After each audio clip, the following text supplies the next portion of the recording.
opportunity. So, ngayong Marso Aries,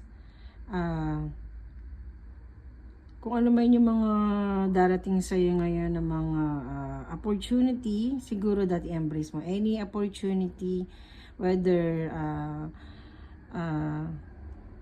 short time lang siya or long term, or sabihin natin na magbe-benefit ka in a short time or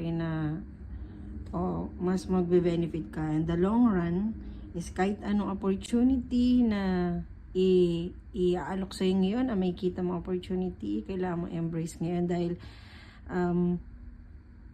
kahit paano kikita ka pa rin doon, at kahit paano din naman is magkakaroon ka naman ng knowledge doon. So whether by emotionally, financially, mga ganun yung mga makukuha mo dun sa opportunity na makikita mo ngayon. Marami kang pwedeng maging napagkukuhaan. So yung angel na nakagabay sa ngayon is spiritually dinadaan ka o inilalapit sa iyo yung mga tao na yon. So connect ka lang at mararamdaman mo naman, mafe-feel mo naman yung mga yon, whether kung isa, dalawa yun, edi grab mo lang siya, di ba? So lalo na medyo nahihirapan ka rin on financial mo ngayon at medyo marami kang iniisip wala nung papasok yung taon na to.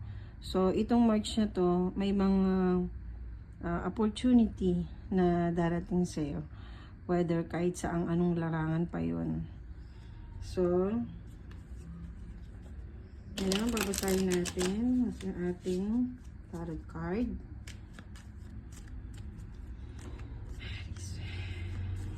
Para ngayong Marso, mga Aries.